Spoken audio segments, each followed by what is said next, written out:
बिस्मिल्लाहिर्रहमानिर्रहीम। अस्सलाम वालेकुम। 9th क्लास अपने अगले लेक्चर के साथ हाजिर हूँ। हमारा हिस्सा गज़ल की तशरीह का सिलसिला जारी है। हिस्सा नज़्म जो है उम्मीद है कि आपके लिए बहुत हेल्पफुल रहा होगा। बहुत आसान कर दिया मैंने आपके लिए तशरीह का पैटर्न। और आज हम करेंगे हिस्सा गज़ल की आखिरी तशरीह। बहादुर शाह की गज़ल का पहला शेर मैं आपके सामने पढ़ रही हूँ। लगता नहीं है दिल मेरा उजड़े दयार में, किसकी बनी है आलमे नापायदार में। स्टूडेंट्स, दयार जो है वो वतन को कहा जाता है और आलमे नापायदार फानी दुनिया को कहा जाता है। स्टूडेंट्स, तशरीह का तरीक़ेकार वही आपका जाना पहचाना है जो कि मैंने आपके लिए मुतारिफ करवाया है। ये स्पेशलिटी आपको कहीं और नज़र नहीं आएगी। जिस तरीके से मैं आपको गाइड कर रही हूँ, मैंने आपके लिए इतना आसान तरीका कर दिया है कि जितने भी हिस्सा नज़म से और जितने भी हिस्सा गज़ल से मैंने आपको तशरीहात बताई हैं, मैंने आपको इस तरह की लाइंस सिलेक्ट करके दी हैं कि आपको हर शेर की अलग अलग तशरीहात नहीं करनी पड़ेगी। जिस गज़ल की मैंने जो लाइंस आपको तशरीह की लिखवाई हैं, उस गज़ल का कोई भी शेर आ जाए तो आप वो तशरीह जो है बेफिक्र होकर लिख सकते हैं। एंड में सिर्फ 2 से 3 लाइंस जो है वो आपको खुद से एक्सप्लेन करनी पड़ेंगी। और अगर वो नहीं कर पाएँ तो कम अज़ कम इतना काम अगर आप कर लेते हैं जितना मैंने आपको बताया, तो इंशाल्लाह आपके मार्क्स जो हैं वो परफेक्ट आ जाएंगे। ये लाइन यहाँ से आप शुरुआत कीजिएगा। फोकस मेरा यहाँ कैमरा इसी की तरफ है ताकि आपको लिखने में कोई प्रॉब्लम पेश ना आए। आपके सब लाइंस जो हैं वो अपनी कॉपीज पे लिख लीजिएगा। यहाँ से आपने हवाला कलाम लिखकर ये आपने मेंशन करना है। ये आपका पेपर का पैटर्न होगा कि या तो आप गज़ल की हेडिंग देकर उस गज़ल का पहला मिसरा लिख देंगे। जो भी गज़ल आपको आएगी आप उस गज़ल का पहला मिसरा लिख देंगे। मैं आपको पहली तशरीहात में भी ये चीज़ गाइड कर चुकी हूँ और इसमें भी मैं बता रही हूँ। यहाँ 2 ऑप्शंस आपके पास होती हैं। या तो आपको जो पेपर में शेर दिया गया है आप वो शेर मुकम्मल यहाँ पे लिख दें। उस सूरत में आप यहाँ पे गज़ल की हेडिंग नहीं देंगे अगर आप पेपर वाला शेर यहाँ लिख रहे हैं। और अगर पेपर वाला शेर ना लिखें तो इस गज़ल का पहला मिसरा जो कि आप पहचान ही जाएंगे, लाजमी आपको पता चल जाएगा कि किस शायर की गज़ल है, तो पहला मिसरा आपको मालूम होगा तो आप वो उस मिसरे को यहाँ लिख दीजिएगा। वरना ये लाइंस याद करते हुए आप पहला मिसरा तो याद कर ही सकते हैं। तो अब यहाँ पे आपके पास 2 ऑप्शंस थी कि एक तो आपने या तो गज़ल का पहला मिसरा लिख दिया या उस शेर को लिख दिया जो आपको पेपर में दिया जाएगा। और यहाँ पे आप हेडिंग देंगे हवाले कलाम की। सिन्फ़े अदब आप बताएंगे जो कि गज़ल है। उसके बाद शायर का नाम बताएंगे जो कि लिखना बहुत ज़रूरी है। बहादुर शाह ज़फ़र की ये गज़ल है। तशरीह आप आगाज़ करेंगे। बहादुर शाह ज़फ़र की पहचान उनकी गज़ल है। अब ये जो लाइंस मैं पढ़ रही हूँ, आपको कोई भी शेर आ जाएगा बहादुर शाह ज़फ़र की गज़ल का, तो आप यही सारी लाइंस जो हैं वो आप लिखेंगे। ये ऐसी लाइंस मैंने सोच समझ कर सिलेक्ट की हैं कि आपके इस गज़ल का कोई भी शेर आ जाए तो ये लाइंस आप बेफिक्र होकर लिख सकते हैं। मैं दोहरा देती हूँ। बहादुर शाह ज़फ़र की पहचान उनकी गज़ल है, जिसमें सोज़ो गम और गुदाज पढ़ने वालों के दिल पे असर करते हैं। इस शेर में वो दुनिया की बेसबाती, अपनों की बेवफाई, अपनी मजबूरी और तन्हाइयों बेबसी का इजहार कर रहे हैं। दिल की दुनिया वीरान हो तो बाहर भी वीरानी दिखती है। कौल है दिल अफसुर्दा हो तो आबाद शहर कब्रिस्तान लगते हैं और दिल खुश हो तो कब्रिस्तानों में जश्न मनाए जा सकते हैं। बहादुर शाह ज़फ़र के दिल की दुनिया उजड़ चुकी है। हुकूमत छिन जाना, औलाद कत्ल होना, वतन से दूरी और कैद की मुसीबतें, इन सब हालात ने उनके दिल की दुनिया वीरान कर दी है। इसलिए उन्हें बाहर भी वीरानी नजर आती है। लाई हयात आए, क़ज़ा ले चली चले, अपनी खुशी से आए ना अपनी खुशी चले। ये जो है इजाफी शेर है। इसके बाद एक कौल है जो मैंने यहाँ पे इनकी सिचुएशन के हिसाब से तहरीर किया है। इजाफी शेर और अक़वाल जो हैं वो आपकी तशरीह के नंबर बढ़ाते हैं, उसकी खूबसूरती बढ़ाते हैं। आपका पेपर आसान भी कर रही हूँ और मयारी भी कर रही हूँ कि सब स्टैंडर्ड ना लगे, उनको मयारी लगे, 1000 मार्क्स देने के काबिल लगे। और आपको अपना पेपर जो है वो आम तशरीहात से और आम स्टूडेंट्स की पेपर से थोड़ा डिफरेंट और थोड़ा बेहतर स्टैंडर्ड का शो करना है। तो ये दोनों काम मैंने आपके लिए आसान कर दिए हैं। मैंने आपके लिए अक़वाल भी ऐसे सिलेक्ट किए हैं जो आपकी सिचुएशन के हिसाब से चल जाएंगे। और यहाँ पे इजाफी शेर भी मैंने ऐसे सिलेक्ट किए हैं, दोनों के आपकी सिचुएशन के हिसाब से चल रहे हैं। आपको अलग अलग इजाफी शेर याद करने की ज़रूरत नहीं है। पढ़ने वाले बच्चे तो हर शेर के साथ इजाफी शेर अलग अलग से याद करते हैं, मेरे अपने स्टूडेंट्स याद करते रहे हैं, लेकिन ये काम मैंने एवरेज स्टूडेंट्स के लिए निकाला है कि उनको अलग अलग से तशरीह याद ना करनी पड़े, उनका काम मेयारी भी हो जाए और किसी तरह से भी लाइक बच्चों से पीछे ना रहें वो। यहाँ पे ये वाला शेर भी आप मेंशन कीजिएगा। ये कॉल भी आपने लिख देना है कि जो तमन्ना हासिल ना हो वो एक हसरत ना तमाम बनकर दम तोड़ती है। एक और जगह गालिब कहते हैं, जब तवक्का ही उठ गई गालिब क्यों किसी का गिला करे कोई। यहाँ तक आपको तशरीह याद करनी पड़ेगी और आपकी पूरी तशरीह जो है वो तैयार हो जाएगी आपकी इस गज़ल की। अब यहाँ आपके पास अपनी चॉइस है, एक तो आप इजाफी शेर लिखने के बाद यहाँ जो आपको पेपर में दिया गया होगा शेर, आप 2 से 3 लाइन्स में उसको एक्सप्लेन कर दें, और अगर यहाँ तक भी आप लिख देते हैं तो भी आपकी तशरीह परफेक्ट होगी। अब अगर आप इसको खुद से एक्सप्लेन करना चाहते हैं तो मैं आपको बता देती हूँ कि आपको कुछ किस तरह से अल्फाज में कहना है। कि हमारा पहला शेर था कि लगता नहीं है दिल मेरा उजड़े दियार में, किसकी बनी हाल में ना पायदार में, उसके हिसाब से आप कुछ इस तरह से लिख सकते हैं कि इस वीरान दुनिया में मेरा दिल अब मजीद नहीं लगता, क्योंकि इस फानी दुनिया में किसी की भी मुराद जो है वो पूरी नहीं होती। इस शेर में वो बयान करते हैं कि उजड़ी और तबाहाल दुनिया से वो मुकम्मल तौर पर बेजार हैं, क्योंकि इनकी दिलचस्पी और दिल कशी का यहाँ पे कोई सामान नहीं है। असल में बहादुर शाह जफ़र के साथ हालात बहुत बुरे पेश आए थे। वो एक बादशाह थे, उनकी हुकूमत छिन गई। आपको पता है कि वो आखिरी मुग़ल हुक्मरान थे हिंदुस्तान पर। इसके बाद से तो मुसलमानों से हुकूमत ही छिन चुकी थी। हालात बहुत बुरे हो गए थे, अंग्रेज़ों ने कब्ज़ा कर लिया था, अपनों की गद्दारी थी। और ये सब तशरीह में आपने लिखना तो नहीं, लेकिन आपके लिए क्लियर होना ज़रूरी है ये सारी बातें, ताकि आपको जो 2 से 3 लाइंस जब आपने खुद से एक्सप्लेन करनी है तो वो भी आपकी नपी तुली मयारी हो और आपको अपनी ग्रिप हो, अपनी तशरीह पर आपको अपने मजमून पर ग्रिप हो।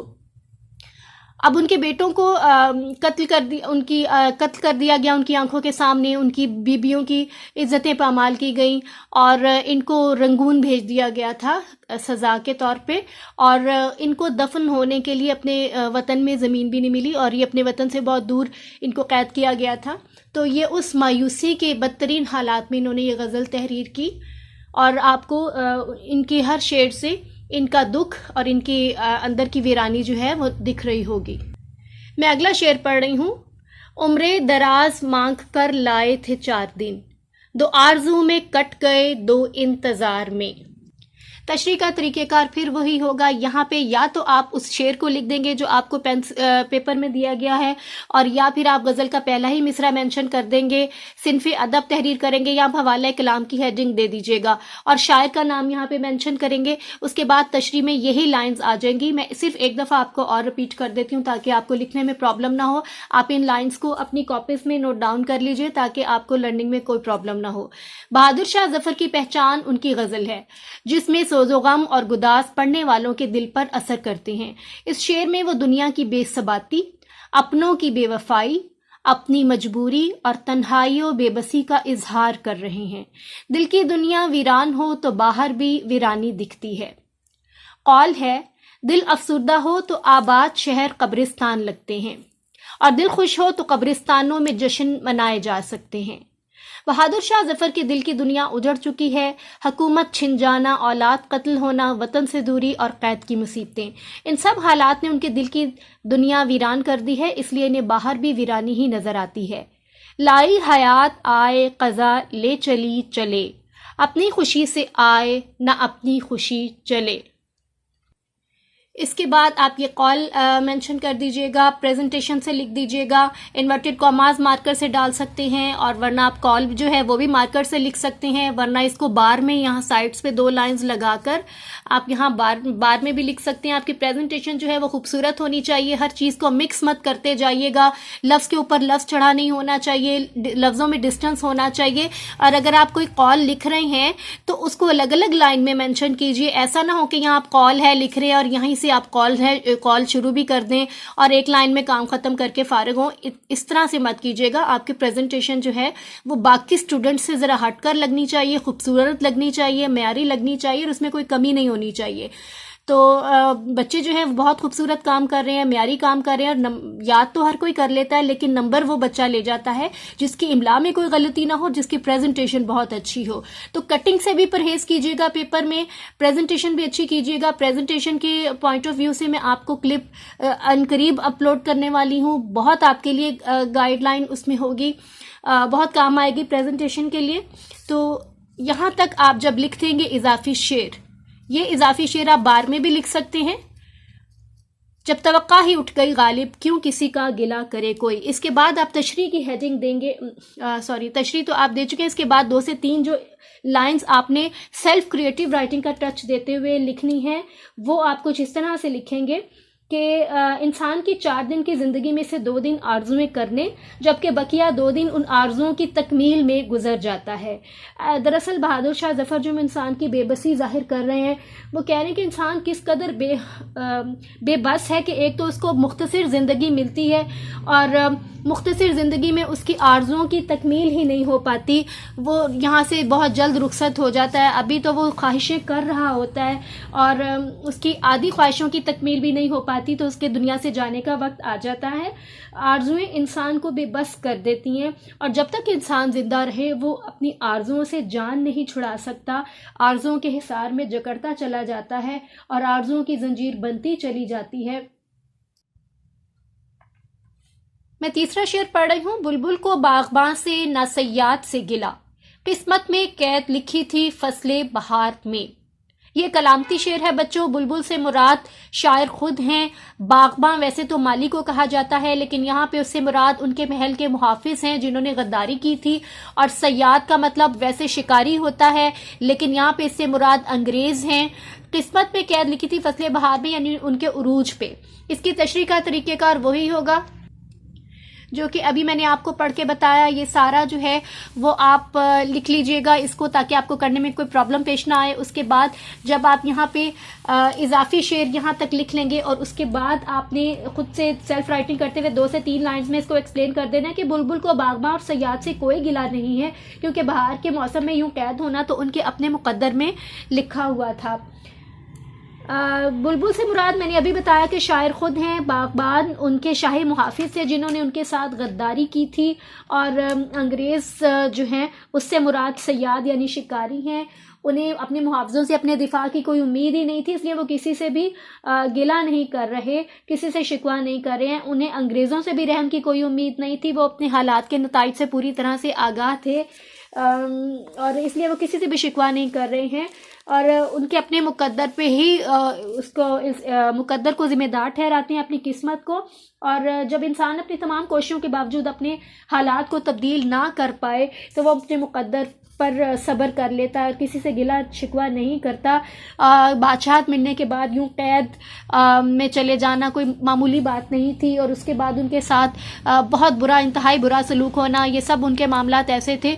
उन्होंने कहा कि एक बादशाह बनने के बाद अगर मैं कैदी बना और सब कुछ मेरे हाथ से चला गया, और मेरी जो ख़वातीन हैं वो रुस्वा हुई, और मेरे बेटे जो हैं उनके साथ बुरा सलूक हुआ और कत्ल किया गया, उनकी आंखें निकाल दी गई थी, सलाख गर्म करके उनकी आंखों में डालकर अंधा कर दिया गया था उनके बेटों को। तो ये कोई छोटे गम नहीं थे, और इनको भी खुद कैद में डालकर जिला वतन कर दिया गया था, और अपने वतन आने की इजाज़त नहीं थी। तो कोई छोटे मामूली हादसात नहीं थे, ये बहुत बड़े हादसात थे एक बादशाह की ज़िंदगी में जो पेश आए। इसी मायूसी को मद्देनज़र रखते हुए उन्होंने गज़ल ये तहरीर की थी। ये सारी तशरीह जो है मुझे यकीन है कि आपको समझ आ गई होगी। अगले शेर की तरफ बढ़ते हैं। इन हसरतों से कह दो कहीं और जा बसे, इतनी जगह कहाँ है दिले दागदार में। तशरीह का तरीक़ेकार वही होगा, सेम टू सेम जो आपको नज़र आ रहा है। आप इसको नोट डाउन कर लीजिएगा। इसके बाद जब आप इस सफ़े के ऊपर दिया गया कॉल और इजाफी शेर जो है वो आप लिख लेंगे, उसके बाद आप कुछ इस तरह से सेल्फ राइटिंग करते हुए एक्सप्लेन करेंगे कि मेरा दिल हालात के दर्दो गम से तार तार हो चुका है, इसलिए अब इसमें मज़ीद किसी हसरत को बाकी रखने की कोई गुंजाइश नहीं है। बहादुर शाह जफर की मायूसी और नाउमीदी की इंतहा है इस शेर में। वो कहते हैं कि दरपेश हालात ने उनके दिल को छलनी कर दिया है और उनके दिल में मजीद अब किसी हसरत या आरजू की कोई जगह नहीं है, क्योंकि सारी उम्र उन्होंने आरजू करते करते ही गुजारी और उनकी कोई ख्वाहिश पूरी नहीं हुई। तो अब आखिरी उम्र में आकर उनकी कौन सी ख्वाहिश पूरी होगी। इस वजह से अब मैं किसी और मजीद ख्वाहिश को अपने दिल में जगह देना ही नहीं चाहता। और अगर कोई ख्वाहिश या कोई उमंग मेरे दिल में पैदा होना चाह भी रही है तो मैं उसको यही ताकीद करता हूँ कि वो मेरे दिल से चली जाए, क्योंकि मेरे तार तार हुए दिल में अब मजीद किसी आरजू और ख्वाहिश की ज़रूरत नहीं है। हम अगले शेर की तरफ बढ़ते हैं। दिन जिंदगी के ख़त्म हुए शाम हो गई, फैला के पाँव सोएंगे कुंजे मिज़ार में। तशरीह का तरीक़ेकार फिर वही होगा जो आपको स्क्रीन पे नज़र आ रहा है। और इजाफी शेर लिखने के बाद, कॉल लिखने के बाद आप जो कुछ इस तरह से इसको एक्सप्लेन करेंगे शेर के कि मेरी ज़िंदगी के दर्दनाक दिन अब ख़त्म होने वाले हैं, इसलिए तवक्का है कि मैं कब्र में राहत की नींद सो सकूँगा। असल में बहादुर शाह जफर जो हैं वो ज़िंदगी से मायूस होकर मरने की ख्वाहिश का इजहार कर रहे हैं और वो कहते हैं कि शुक्र है कि इनकी ज़िंदगी की शाम होने को है, यानी वो अनकरीब मौत की आगोश में जाने वाले हैं। एक कॉल और यहाँ पे आप मेंशन कर सकते हैं कि जिसको ज़िंदगी से मोहब्बत ना हो उसे मौत का खौफ क्या हो सकता है। बहादुर शाह जफर की ज़िंदगी का जो आखिरी हिस्सा है वो बहुत कर्ब से गुजरा, बहुत मुसीबतों से गुजरा, और जितने मसाइल उनको पेश आए वो मैं आपको बता चुकी हूँ। और वो ये कहना चाह रहे हैं कि मौत जितनी भी संगीन क्यों ना हो, उनकी ज़िंदगी की तकलीफ़ों से ज़्यादा संगीन नहीं हो सकती। यहाँ पे एक और इजाफी शेर भी अगर आपको याद रह जाए और पेपर में ये शेर आ जाए तो आप मेंशन कर सकते हैं। मौत कितनी ही संग दिल हो मगर ज़िंदगी से तो मेहरबान होती है। लेकिन ज़रूरी नहीं है, जितना काम मैंने आपको बता दिया वो भी काफ़ी है। अगर आप इतना भी बगैर गलती के कर लेंगे और प्रेजेंटेशन कर लेंगे तो इंशाल्लाह आपके नंबर जो हैं वो परफेक्ट आएंगे। हमारा आखिरी शेर है कि कितना है बदनसीब ज़फ़र दफन के लिए, 2 गज़ ज़मीं भी ना मिली कुए यार में। अब आखिरी शेर जो है ये मक्ता है।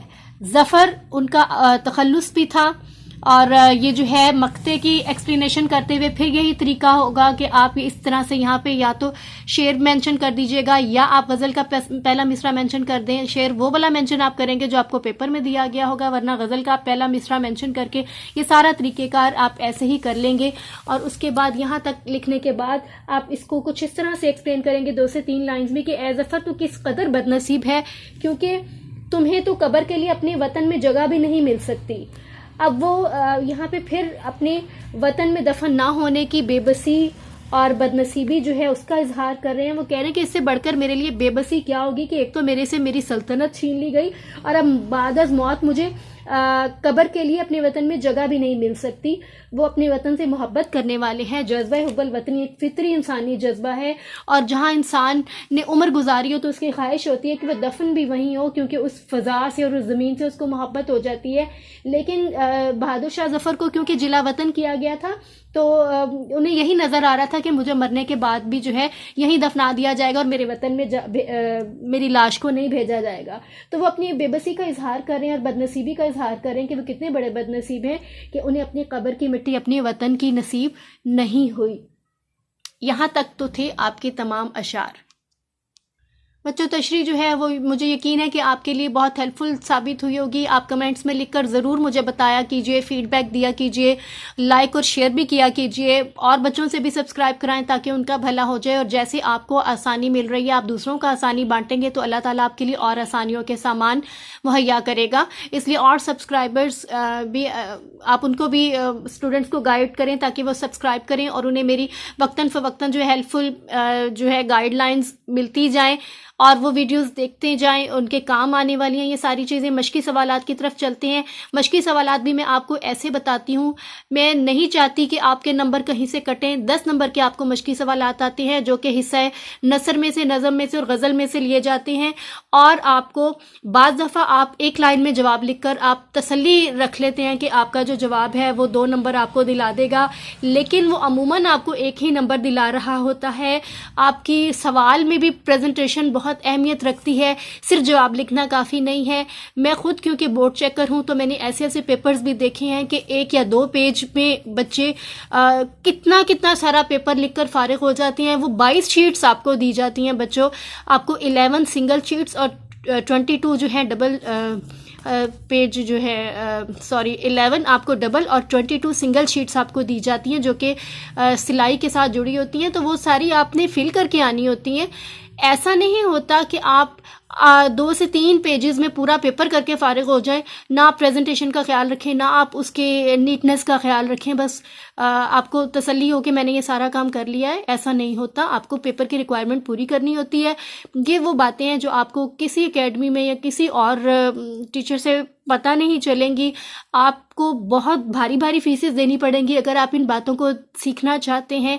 तो आपको अगर ये चीज़ें ऐसे सुनने को या सीखने को मिल रही हैं तो आप दूसरों को भी ज़रूर गाइड कीजिए, ये आपके इंशाल्लाह काम ही आने वाली है। आप एक लाइन में आंसर मत लिखिएगा, जितनी की बुक्स हैं उसमें मुख्तसर सा जवाब लिख दिया जाता है। मैंने इन जवाबों को भी खुद अरेंज किया है बोर्ड की रिक्वायरमेंट के मुताबिक और आपके स्टैंडर्ड के मुताबिक। तो जो जवाबात मैंने ख़ुद से तहरीर किए हैं या आपको किसी हेल्पिंग बुक में या की बुक में नहीं मिलेंगे, आप इनको भी अपनी कॉपीज़ में तहरीर कर लें। पहला सवाल है, इंसान की उम्र दराज के 4 दिन कैसे कटते हैं। जब भी आपको पेपर में मश्की सवालात आएँ, आप उसको मश्की सवालात की हेडिंग ज़रूर दीजिएगा। जो आपका क्वेश्चन पेपर में जो आपका नंबर है आप वो यहाँ पे तहरीर कीजिएगा। उस जो भी क्वेश्चन हो, अब 2 सूरतें हैं कि या तो आप उस क्वेश्चन को लिख लीजिए मार्कर से खूबसूरत करके, और या फिर आप उसकी हेडिंग बना लीजिए। हेडिंग बनाना बेहतर रहता है, वो थोड़ा सा आपका स्टैंडर्ड अप जाहिर करता है। और हेडिंग के नीचे अंडरलाइन ज़रूर कीजिएगा। दूसरा, इससे थोड़ा सा टाइम की भी बचत हो जाती है और आपकी इंपॉर्टेंट चीज़ें जो है वो आप हैंडल करने का आपको टाइम मिल जाता है, क्योंकि उर्दू का पेपर थोड़ा लेंथी होता है। तो यहाँ पर कोई लेंथ का प्रॉब्लम ना हो, टाइम की शॉर्टेज का मसला ना हो, चीज़ों की रिक्वायरमेंट भी सवालात की पूरी हो जाए, ये भी ज़रूरी होता है। तो आप चाहें तो पूरा क्वेश्चन लिख दें और चाहे तो आप हेडिंग बना दें। हेडिंग बनाएंगे तो आप यहाँ पे अंडरलाइन ज़रूर कर लीजिएगा। 2 मैंने आपको मार्कर्स बनाए हैं। प्रेजेंटेशन का मेरा क्लिप ज़रूर देखिएगा, वो आपको पूरी प्रेजेंटेशन पेपर की उसमें पता चल जाएगी। 605 और 604 मार्कर जो है मैं यूज़ करने के लिए कहती हूँ। 604 मार्कर से आप हेडिंग देंगे और 605 मार्कर से उसके नीचे डबल लाइन्स लगाइएगा, एक मोटी लाइन एक बारीक लाइन। आप प्रेजेंटेशन का मेरा क्लिप ज़रूर देखिएगा। ये आंसर अब आप नोट कर लें, जो कि आपको किसी और की बुक में नहीं मिलेगा, ये मैंने खुद से बनाया है। इंसान की उम्र दराज के 4 दिन अलामती हैं, जिनके मुताबिक उम्र का इब्तदाई हिस्सा 2 दिन के बराबर है, जो आरजू करने में, और उम्र का आखिरी हिस्सा मजीद 2 दिन इन आरजुओं की तकमील के इंतज़ार में कट जाते हैं। हमारा दूसरा सवाल है कि बुलबुल को बागमा और सयाद से क्या गिला है।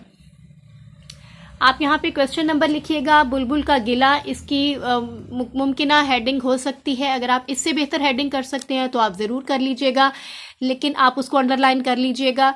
बुलबुल से मुराद शायर खुद हैं, जिन्हें सयाद यानी अंग्रेज़ों और बागमा यानी शाही मुहाफिजों से कोई गिला नहीं, क्योंकि बहार के मौसम में कैद होना उनकी अपनी किस्मत में लिखा था। हमारा तीसरा सवाल है कि बुलबुल की किस्मत में क्या लिखा था। बुलबुल की किस्मत, इसकी हेडिंग मुमकिना हेडिंग हो सकती है। उसके बाद आप उसको लिखिएगा। अगर आप सिर्फ इतना ही जवाब लिख दें या की बुक्स में जैसा आपको नज़र आता है कि बुलबुल की किस्मत में कैद होना लिखा था या मौसम बहार में कैद होना लिखा था, वो काफ़ी नहीं होता। कम से कम 2 से 3 लाइन में आपको जवाब देना चाहिए। आपका छोटा स्टैंडर्ड नहीं है। बुलबुल से मुराद शायर खुद हैं और बहार के मौसम में कैद होना उनकी किस्मत में लिखा था, यानी बादशाहत मिलकर कैदी बनना उनका नसीब था। अगला सवाल है कि शायर अपनी हसरतों से क्या कहना चाहता है। शायर का हसरतों से कहना, ये मुमकिना हेडिंग हो सकती है। शायर हालात से दिल बर्दाश्ता होकर अपनी हसरतों यानी नाकाम ख्वाहिशात से कहता है कि अब वो किसी और दिल में घर बनाएं, क्योंकि मेरा दिल दागदार हो चुका है। इन तमाम सवालात को आप अपनी कॉपीज़ में ज़रूर लिखिएगा ताकि आपको याद करने में सहूलत रहे। शायर ने अपनी किस बदनसीबी का जिक्र किया है। शायर की बदनसीबी, शायर ने अपनी इस बदनसीबी का जिक्र किया है कि इसे कब्र के लिए इस वतन में जगह नहीं मिल सकी जहां वो कभी हुकूमत किया करते थे, यानी कि जिस मुल्क पे वो हुकूमत किया करते थे उस मुल्क में उन्हें 2 गज ज़मीन भी मुयस्सर नहीं है कि वो उस पर अपनी कब्र बना सके। आखिरी जो शेर है वो बुक में तो यहाँ तो नहीं है, लेकिन यहाँ पे मैंने इजाफी शेर यहाँ पे लिखा है जो कि बोर्ड में आ भी चुका है। आपको किसी भी शेर से मुतल्लिक खुद सवाल बनाकर दिया जा सकता है। ये ज़रूरी नहीं होता कि आपको सिर्फ मशक़ी सवालात ही आएँ, इसलिए जो पॉसिबल इजाफी शेर था वो मैंने आपको बता दिया है। मक्ते में शायर ने क्या तमन्ना की है, मक्ते में शायर ने किस चीज़ की तमन्ना की है, ये एक मुमकिन इजाफी सवाल है। मक्ता जो है गज़ल के आखिरी शेर को कहा जाता है अगर शायर ने उसमें अपना तखल्लुस यूज़ किया हो। अगर शायर ने अपना तखल्लुस यूज़ नहीं किया तो वो मक्ता नहीं कहलाएगा। तो इस गज़ल के आखिरी शेर में क्योंकि शायर ने अपना तखल्लुस यूज़ किया था, कितना है बदनसीब ज़फ़र दफन के लिए, 2 गज़ ज़मीं भी ना मिली कुए यार में, तो इसलिए उसमें वो कह रहे हैं उसके मुताबिक मैंने इसका जवाब दिया है कि मक्ते में शायर की क्या तमन्ना थी। मक्ते में शायर ने अपने वतन में दफन होने की तमन्ना की है। वो परदेश में दफन नहीं होना चाहते बल्कि अपनी कब्र अपने वतन में चाहते हैं। ये मैंने आपको जितना गाइड कर सकती थी मैंने आपको गाइड करने की कोशिश की है। आपको ये वीडियो कितनी हेल्पफुल रही और ये आपके कितना काम आई, इसको ज़रूर आप मुझे कमेंट्स में लिखकर बताइएगा। वीडियो लाइक और शेयर कीजिएगा और बच्चों को भी ज़रूर गाइड कीजिएगा, रेकमेंड कीजिएगा ताकि उनका भी भला हो, और आप किसी का भला करेंगे तो आपका भी भला होगा।